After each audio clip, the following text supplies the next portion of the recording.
فوزوا إلى الله إن الله بصير بالعباد ولا حول ولا قوة إلا بالله العلي العظيم حسبنا الله ونعم الوكيل نعم المولى ونعم النصير أعوذ بالله من الشيطان اللعين الرجيم بسم الله الرحمن الرحيم الحمد لله الذي لا مضاد له في ملكه ولا منازع له في أمره ولا شبيه له في عظمته ثم الصلاة والسلام على رسوله الكريم الأمي المكي المدني القرشي الهاشمي أبي القاسم محمد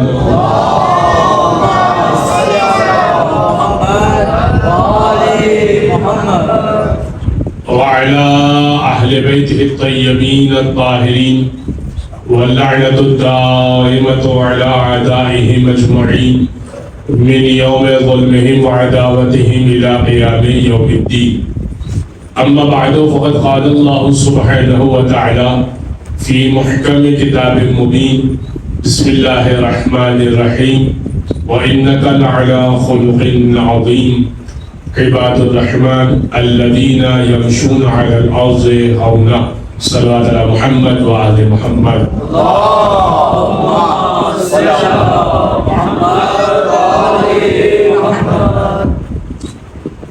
عزیزان محترم، آج موسم کی خرابی کے باوجود پروردگار عالم کا شکر ہے کہ حالات، واقعات، موسم ذکر حسین اور عزاداران حسین پر اثر انداز نہیں ہوتے،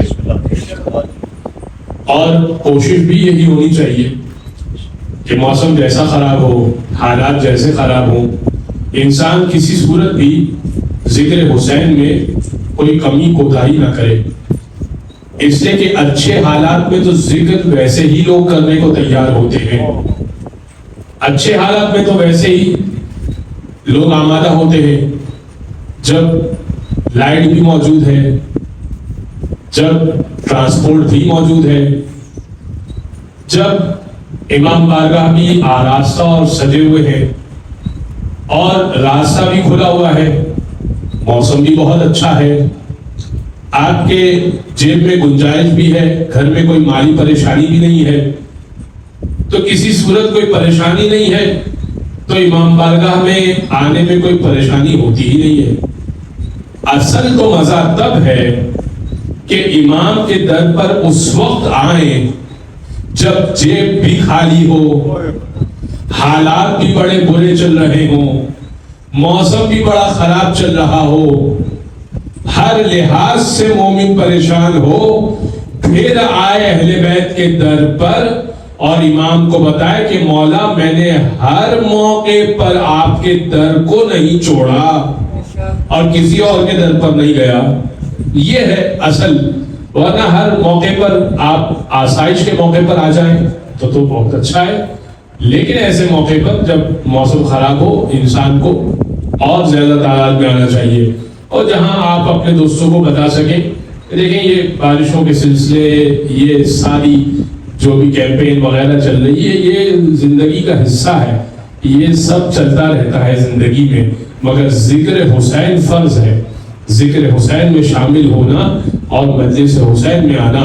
فرمایا چھٹے امام نے کل عین، امام نے کیا فرمایا بلکہ رسول اللہ نے فرمایا، رسول اللہ نے بی بی سیدہ سے فرمایا یا فاطمہ کل عین باقیۃ الی یوم القیامہ، کل عین باقیۃ یوم القیامہ، اے فاطمہ قیامت کے دن ہر آنکھ اشک بار ہوگی۔ انسان آواز دیکھے گا، روئے گا، یہ میں نے کیا کام کیا تھا۔ انسان جو آج اپنی نیکیوں پہ اتنا غرور کرتا ہے کہ یہ میں نے نیکیاں کی، یہ نیکیاں کی، اللہ منہ پر مارے گا۔ فرمایا یا فاطمہ کل عین باقیۃ یوم القیامہ، اے فاطمہ قیامت کے دن ہر شخص اشک بار ہوگا، ہر شخص رو رہا ہوگا۔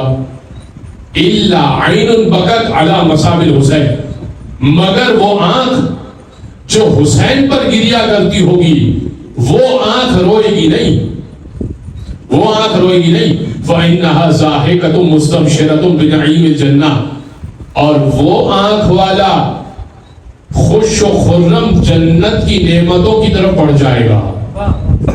خوش و خرم جنتوں کی نعمت کی طرف خوشی خوشی مستبشرۃ بنعیم الجنہ، جنت کی نعمتوں کی طرف بڑھ جائے گا. لہذا انسان جو ہے وہ اور چیزوں پہ رونے کے بجائے حسین پر گریا کرے. اور خود مجلس حسین کے لیے چھٹے امام کی جو حدیث پیش کرنا چاہ رہا تھا، فرمایا من جلس مجلسا یحیی فیہ امرنا، اگر کوئی شخص ایسی مجلس بپا کرے، ایسی مجلس ایسی بیٹھک بپا کرے، آپ اپنے دوستوں کے ساتھ محفل کرتے ہیں، بیٹھ جاتے ہیں کچھ بات چیت کرنے کے لیے، تو سیکھو کم کرے تاکہ بات کرنے میں آسانی ہو. تو آپ اپنے دوستوں کے ساتھ جب بیٹھ جاتے ہیں بات کرنے کے لیے محفل میں، تو ہر طرح کی محفل ہوتی ہے، ہر طرح کی گفتگو ہوتی ہے، کبھی پولیٹکس پہ بات ہو رہی ہوتی ہے، کبھی کسی چیز پہ بات ہو رہی ہوتی ہے.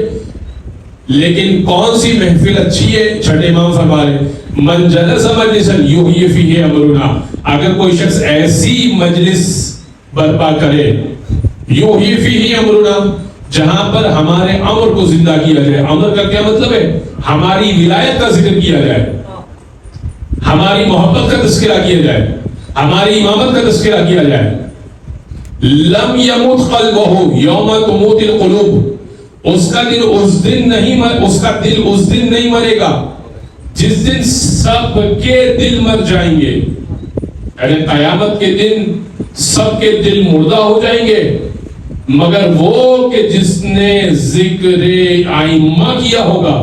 ہم ذکر امام کر رہے ہیں نا، یہ ایک ایسی مجلس ہے کہ جس میں امر ولایت کا تذکرہ ہو رہا ہے. تو امر ولایت کا اگر تذکرہ ہو رہا ہو، قیامت کے دن اس کا دل لوگوں کی طرح مردہ نہیں ہوگا. صلی اللہ علیہ محمد والے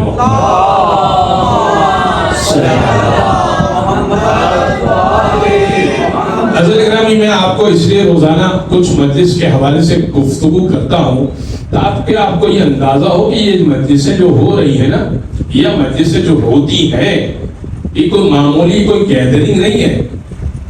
یہ کوئی گیدرنگ نہیں ہے کہ آپ آئے، کچھ دیر کسی خطیب، کسی ذاکر، کسی مقرر، کسی عالم کو سنا، چلے گئے، نیاز تبرک کھایا، چلے گئے. یہ عام گیدرنگ نہیں ہے کہ آپ آئے، بیٹھے اور کچھ بھی نہیں ملا. اگر کچھ بھی سمجھ میں نہیں آیا تب بھی آخرت کے لیے بہت کچھ سمجھ میں آ گیا، بہت کچھ لے کر اٹھ گئے. کیا دل مردہ نہیں ہوگا آخرت میں؟ دل مردہ نہیں ہوگا. تو یہ نہ سمجھیے کہ یہ مجلس حسین بس ویسے ہی چونکہ سب آ رہے ہیں تو ہم بھی آ رہے ہیں. نہیں، یہ وہ معاملہ نہیں ہے کہ ایسے ہی کوئی جلسہ ہو رہا ہے، کوئی تقریب ہو رہی ہے، کوئی گیدرنگ ہو رہی ہے. یہ وہ مجلس نہیں ہے، یہ مجلس حسین ہے. یہاں پر آئیں گے تو ایک ایک قدم کے بدلے پروردگار نیکی عطا کرتا ہے. حضرت گرامی، آج گفتگو کچھ مختصر رہے گی اس لیے کہ موسم بھی خراب ہے اور آپ لوگوں کو اپنے گھروں تک بھی جانا ہوگا. تو سنیے گا میری بات کو. اخلاق اہل بیت کے عنوان سے گفتگو ہوئی تھی.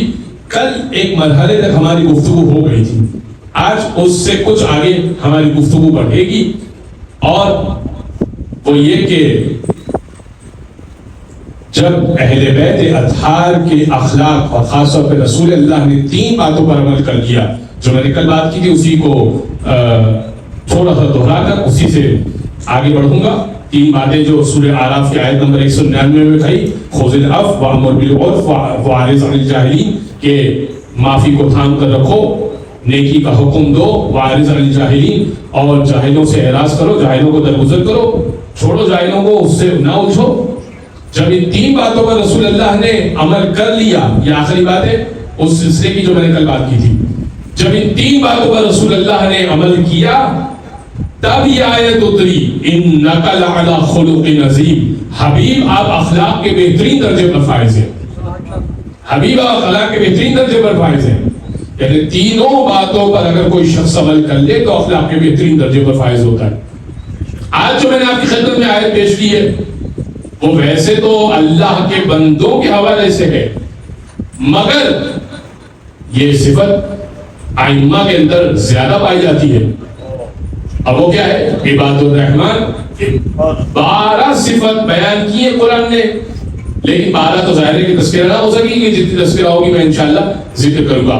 عباد الرحمن الذین یمشون علی الارض ہونا، اللہ کا بندہ وہ ہوا کرتا ہے، اللہ کا نیک بندہ وہ ہوا کرتا ہے. الذین یمشون علی الارض ہونا، جب زمین پہ چلا کرتا ہے تو دھیمے دھیمے چلا کرتا ہے، آہستہ چلا کرتا ہے، اکڑ کے ساتھ نہیں چلا کرتا. یمشون علی الارض ہونا یعنی کیا مطلب؟ خود اسی کو قرآن نے واضح کیا، خود اسی بات کو قرآن نے واضح کیا کہ دیکھو وَلَا تُعَسِّرْ خَدَّكَ لِلنَّاسِ وَلَا تَمْشِ فِي الْأَرْضِ مَرْحًا إِنَّكَ لَن تَخْرِقَ الْأَرْضَ وَلَن تَبْلُغَ الْجِبَالَ طُولًا. دیکھو اپنے سینے کو چوڑا کر کے مت چلا کرو. بعض لوگ ہوتے ذرا سا اچھا سوٹ پہن لیا اکڑ کے چل رہے ہیں، اللہ نے کوئی نعمت دے دی، کچھ مال و متاع دے دیا، اکڑ کے چل رہے ہیں. بچے نے کسی، بچوں کے لیے کچھ مثال عرض کر دوں، بچے نے 2 سے 3 مرتبہ پوزیشن لے لی، اب بچوں کے درمیان فخر چل رہا ہے. اللہ کو فخر پسند نہیں ہے. اللہ کیا کہہ رہا ہے کہ اپنے سینے کو چوڑا کر کے مت چلو، اور پھر اللہ کہہ رہا ہے اپنی گردن کو لمبی کر کے مت چلو. گردن لمبی ہو جاتی ہے نا، تھوڑی سی گردن لمبی ہو جاتی ہے، سینہ چوڑا ہو جاتا ہے. وَلَا تُعَسِّرْ خَدَّكَ لِلنَّاسِ وَلَا تَمْشِ فِي الْأَرْضِ مَرْحًا إِنَّكَ لَن تَخْرِقَ الْأَرْضَ وَلَن تَبْلُغَ الْجِبَالَ طُولًا. کہ جتنا بھی سینہ چوڑا کر لو اس زمین کی وسعت سے زیادہ چوڑے نہیں ہو سکتے. بھائی زمین اللہ کی بہت چوڑی ہے، اس سے زیادہ چوڑے نہیں ہو سکتے. اور جتنی بھی گردن اونچی کر دو پہاڑوں سے زیادہ لمبے نہیں ہو سکتے. نعرہ حیدری. لہذا اللہ نے انسان کو اوقات یاد دلائی ہے، اللہ نے اوقات یاد دلائی ہے. سینہ چوڑا کر کے چلنا کمال نہیں ہے. عباد الرحمن یمشون علی الارض ہونا، ہمارا بندہ وہ ہوتا ہے جو دھیمے چلا کرتا ہے، آہستہ چلا کرتا ہے، اس کی چال میں متانت ہوتی ہے. اسی لیے کیا کہا گیا، فقہی مسئلہ بیان کر رہا ہوں. بعض دوستان کو کبھی اعتراض ہوتا ہے مولانا صاحب کوئی فقہی مسئلہ بیان نہیں کرتے، فضائل پڑھتے، مسائل پڑھتے، بیان کر دیتے. تو سنیے فقہی مسئلہ. مسجد میں بعض دفعہ کیا ہوتا ہے، جماعت قائم ہوتی ہے. اب ہم کراچی میں تو بہت دیکھتے ہیں، نہیں معلوم یہاں پر کیا معاملہ ہے. مولانا صاحب تو بتاتے ہیں کہ مسجد اکثر خالی ہوتی ہے، مولانا صاحب تو یہی بتاتے ہیں. تو سنیے گا اس مسئلے کو. کیا ہوتا ہے ہمارے کراچی میں اور دیگر جگہوں پہ جو ہم نے مشاہدہ کیا، جماعت ہو رہی ہے، بھاگتے ہوئے لوگ آ رہے ہیں جماعت کو میں شامل ہونے کے لیے. مستحب ہے متانت سے آئیے. آپ اللہ کے گھر میں آ رہے ہیں، اللہ کی عبادت کے لیے آ رہے ہیں، تو قبلہ بھائی وہ نماز تو نکل جائے گی جی، 1 رکعت نکلے گی، اگلی رکعت مل جائے گی. لیکن جو متانت، جو سنجیدگی، جو اللہ کے گھر کا تقدس، آپ جماعت اٹینڈ کرنے آ رہے ہیں، آپ جماعت اٹینڈ کرنے آ رہے ہیں، آپ نماز میں شامل ہونے آ رہے ہیں. کوئی کوئی ریس کا گھوڑا نہیں ہے کہ وہ دوڑ میں شامل ہونا چاہ رہا ہے. توجہ ہے، یہ فقہی مسئلہ ہے کہ انسان جب چلے تو آہستہ آہستہ چلے، متانت سے چلے، سنجیدگی کے ساتھ چلے. اس کی چال بتا رہی ہو کہ یہ اللہ کی بارگاہ میں اللہ کی بڑی تیز سے دوڑ رہے ہوتے. خاص طور پہ بعض لوگ جن کے آبا و اجداد کو دوڑنے کی، بھاگنے کی پریکٹس ہے، وہ تو جمعے کے خطبے میں ہم نے دیکھا ہے، آپ نے بھی دیکھا ہوگا، بڑی تیزی سے دوڑے لگ رہی ہوتی ہے جمعے کی مسجد کے باہر، بڑی تیزی سے. یہ اللہ کو پسند نہیں ہے. عباد الرحمن، قرآن کی آیت اسی لیے میں نے پیش کی. کوئی کہ دلیل کیا ہے؟ قرآن کی آیت الذین یمشون علی الارض ہونا، یہ وہ ہیں جو آہستہ آہستہ چلتے ہیں، دھیما چلتے ہیں. صلوات پڑھے محمد علیہ محمد.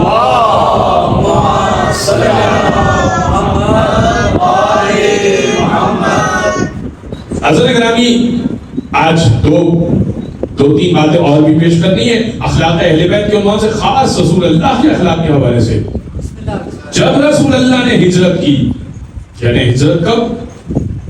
مکہ میں اعلان رسالت، اعلان نبوت ہو گیا 40 سال میں، اور اب 10 سال 13 سال اور گزارے، 53 سال ہو گئے، اور حکم ہوا کہ آپ ہجرت کر دیجئے. کل میں نے واقعہ آپ کی خدمت میں عرض کیا تھا کہ اس طرح سے رسول اللہ نکلے کہ ان کے درمیان مٹی پھینکتے گئے، سورہ یاسین کی آیت کی تلاوت کی اور نکل آئے.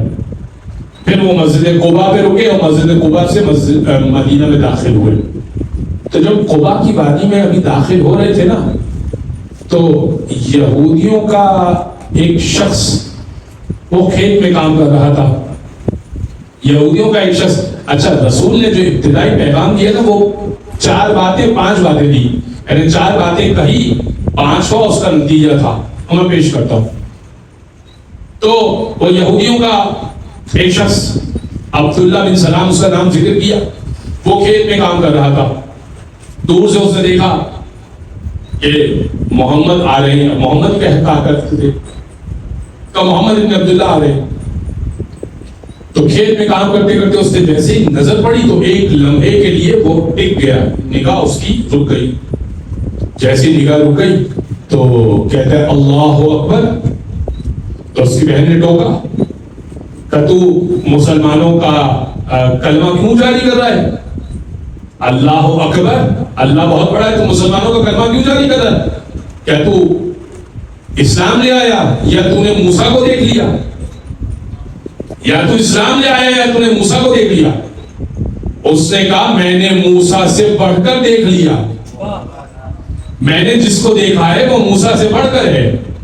آپ سمجھیے رسول اللہ نے کیوں فرمایا تھا یا علی انت بمنزلت ہارون من موسیٰ الا انہ لا نبی بعدی. مجھے اس حدیث کا تو نہیں پتا کہ جس حدیث میں رسول نے یہ کہا ہو کہ میرے بعد کوئی ہوتا سو ہوتا تو ہوتا, اس کا تو کچھ پتا نہیں ہے, مگر یہ حدیث تو ہے اے علی انت بمنزلت ہارون من موسیٰ الا انہ لا نبی بعدی. اے علی تیری مثال میرے بعد ہارون و موسیٰ کی سی ہے. میں موسیٰ ہوں, آپ ہارون ہیں, مگر یہ کہ میرے بعد کوئی نبی نہیں ہے. صلوات پڑھے محمد و آل محمد.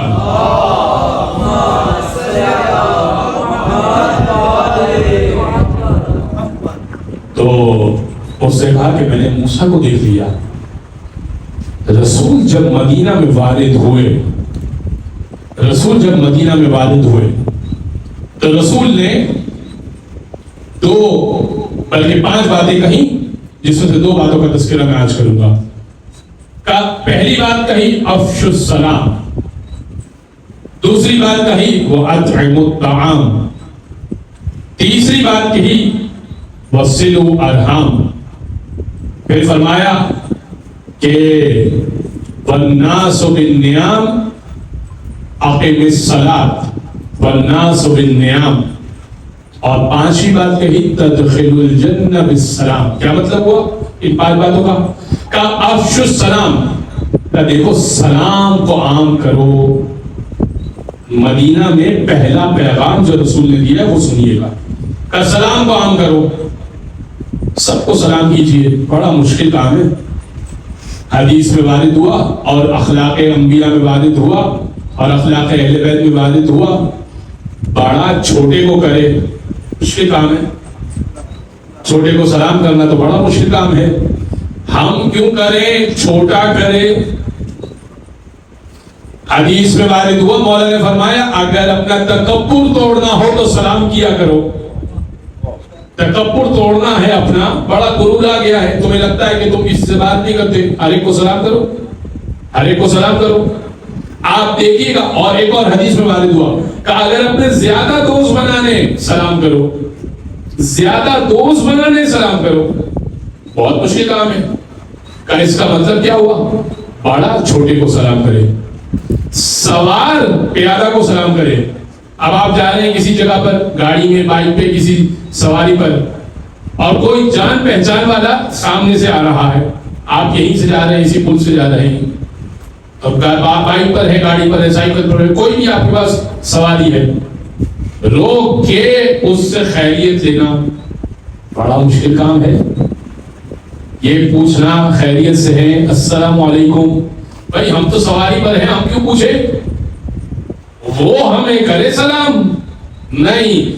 یہ ہے کہ سواری پر جو بیٹھا ہے وہ پیدل کو سلام کرے, بڑا چھوٹے کو سلام کرے, اور جو شخص بیٹھا ہوا ہے وہ کھڑے ہوئے کو سلام کرے.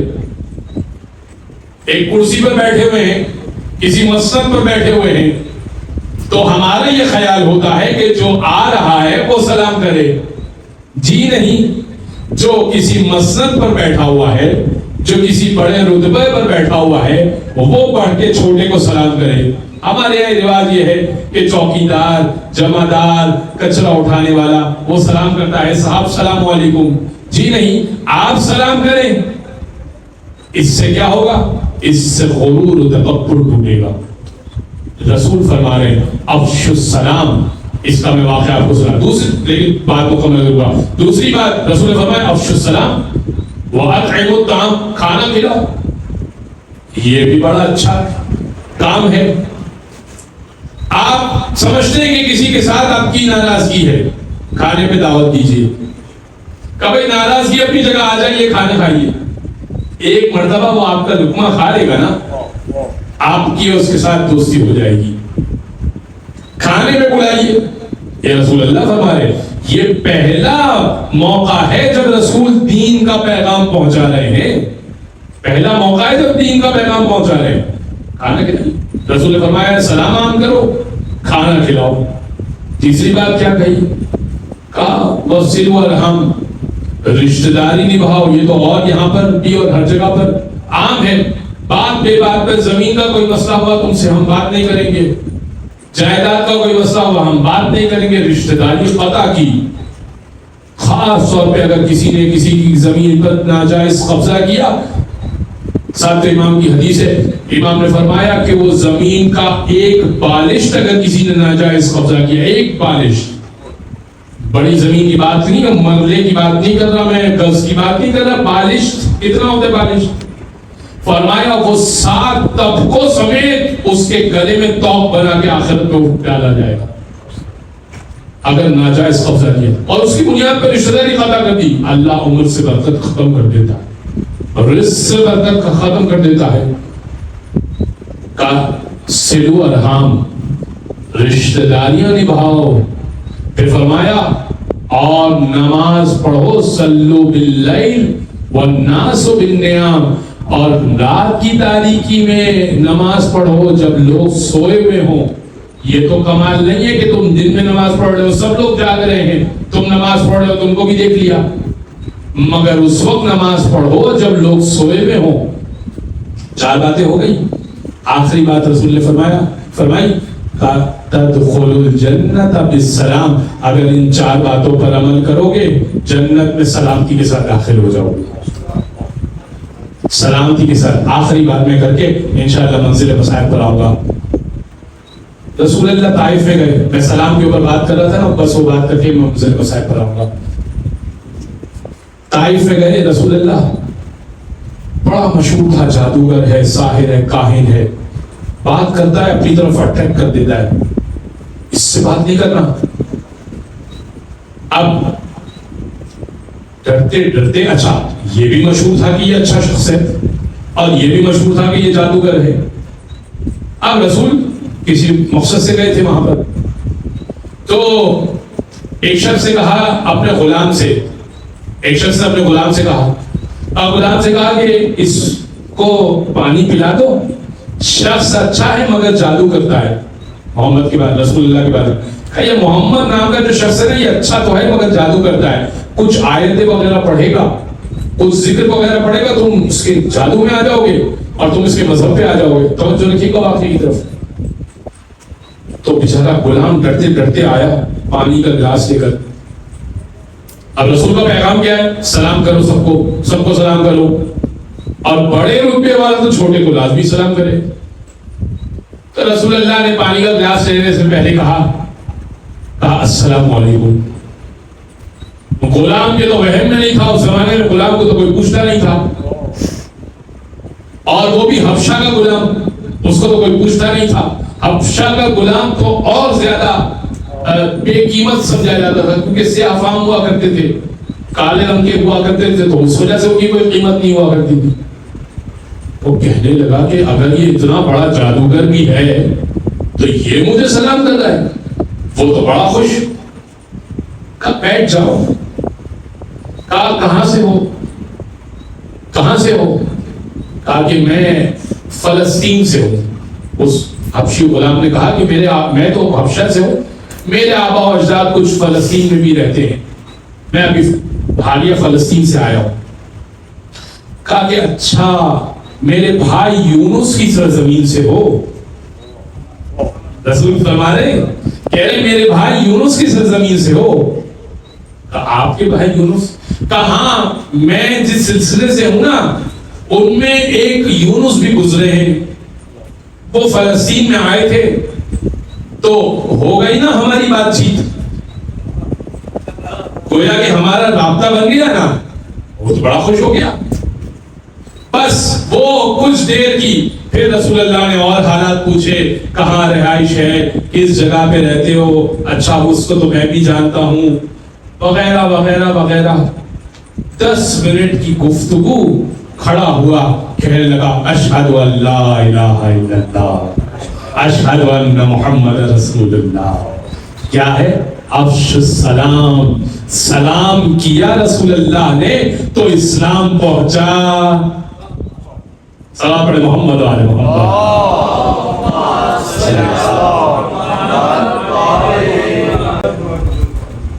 حضرت محترم, سلام ایک ایسی نیکی ہے کہ رسول نے فرمایا کرنے والے کے لیے سلام میں مکمل 70 نیکیاں ہیں کل ملا کر.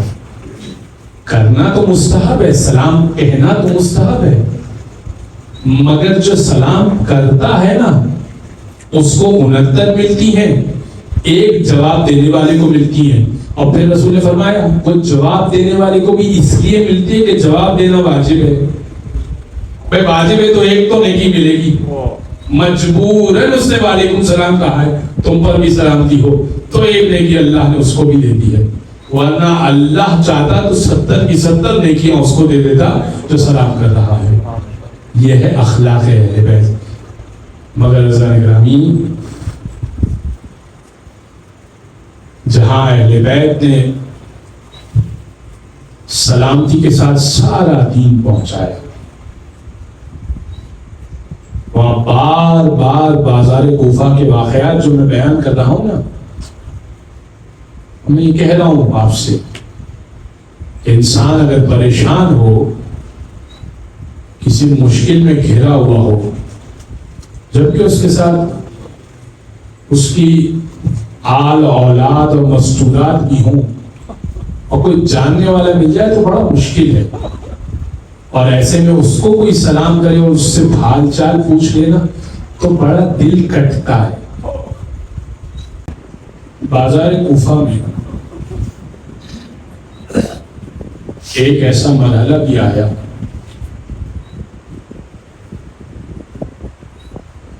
جب اہل حرم کو جان پہچان والے لوگ, مستورات اہل حرم کو جان پہچان والے لوگ ملتے, مگر کیسے؟ کہیں سے پانی آیا, جیسے ہی پوزہ آب آیا نا, پانی آیا, جیسے ہی آیا تو جناب زینب نے جناب سکینہ کے حوالے کیا کہ بیٹی آپ پانی پی لیجیے. آپ اس کو تصور کیجئے گا, میں زیادہ لمبے مسائل پڑھوں گا نہیں, اس کو صرف تصور کیجئے گا اور سوچئے گا میں کیا کہہ رہا ہوں اور کن کے بارے میں کہہ رہا ہوں. کہا بیٹی آپ پانی پی لیجیے. تو اس عورت نے کہا, جس عورت نے پانی دیا نا, کہا ایسے نہیں, تم اسیر ہو نا, اللہ تمہاری دعا قبول کرے گا. تم چھوٹی بچی ہو نا, تم بھی اللہ سے دعا کرو گی نا, اللہ تمہاری بھی دعا قبول کرے گا. تو تم پہلے دعا کر لیتی ہو. کہاں؟ تو تم پہلے اپنی دعا کروا لو, پھر ہم پانی پی لیں گے. اس عورت نے کہا تم دعا کرو, جیسے تم اسیر ہوئے ہو ویسے ہمیں کبھی اسیر نہ کیا جائے. ننھی بچی نے کہا اے پروردگار اس خاندان کو قید و بند کی صعوبتوں سے محفوظ فرما. کب کہا کوئی دوسری دعا ہے؟ کہاں دوسری دعا بھی ہے؟ کہا دوسری دعا یہ ہے کہ جیسے تم یتیم ہوئی ہو نا، اللہ میرے بچوں پر ان کے باپ کا سایہ سلامت رکھے۔ اللہ جانے سکینہ نے یہ دعا کیسے کی ہوگی، مگر جناب سکینہ نے یہ دعا کر لی۔ کہا اے پروردگار، جیسے میں یتیم ہوئی ہوں ویسے ان کے بچوں کو یتیمی سے بچا دے۔ کہا کوئی تیسری دعا؟ کہاں تیسری دعا بھی ہے، اللہ مجھے مدینے کی زیارت نصیب کرے۔ دیار غیر میں مدینہ کا نام سننا تھا، جناب زینب تڑپ گئی۔ کہا اے خاتون، مدینہ میں تیرا کون ہے؟ مدینہ کیوں جانا چاہتی ہے؟ کہنے لگی ارے میرے آقا علی مرتضیٰ رہتے ہیں، میرے مولا مشکل کشا رہتے ہیں، میرا بڑا دل کرتا ہے ان کا دیدار کروں۔ بڑا عرصہ گزرا میں نے ان سے ملاقات نہیں کی، ان کی زوجہ سے ملاقات نہیں کی، فاطمہ زہرا سے۔ کہا دونوں کی شہادت ہو گئی، دونوں اس دنیا سے چلے گئے۔ کہا ارے تو پھر میری شہزادی رہتی ہے جناب زینب کبریٰ، میں نے ان سے پردہ بھی سیکھا ہے، میں نے ان سے قرآن بھی سیکھا ہے۔ کہا اچھا تم مجھے یہ بتا سکتی ہو تمہارا نام کیا ہے؟ کہا میرا نام ام حبیبہ ہے۔ کہا اچھا اگر تمہاری شہزادی تمہارے سامنے آ جائے تو کیا پہچان لوگی ام حبیبہ؟ کہا کیسی بات کر رہی ہے، اور خبردار اپنی زبان سے میری آقازادی کا نام اس بڑے مجمع میں مت لینا۔ ان کا پردہ بھی ایسا تھا کہ کوئی نامحرم نہیں دیکھ سکتا تھا، ان کی آواز بھی کوئی نہیں سن سکتا تھا۔ کہا اچھا ام حبیبہ، ایک مرتبہ جناب زینب نے چہرے سے بالوں کو ہٹایا۔ کہا ام حبیبہ یاد کر، میں نے تجھے قرآن سکھاتے سکھاتے ایک دن وعدہ کیا تھا میں تیرے گھر ضرور آؤں گی، آج میں تیرے گھر آئی ہوں۔ ام حبیبہ نے برقع اتارا، زمین پر پھینکا، کہا آقازادی یہ عالم ہے تو یہ نوکے نیزہ پہ سر کس کا ہے؟ کہا یہ سر حسین، ان کو سلام پیش کرو۔ الا ولعنت اللہ علی القوم الظالمین وسيعلم الذين ظلموا أي منقلب ينقلبون۔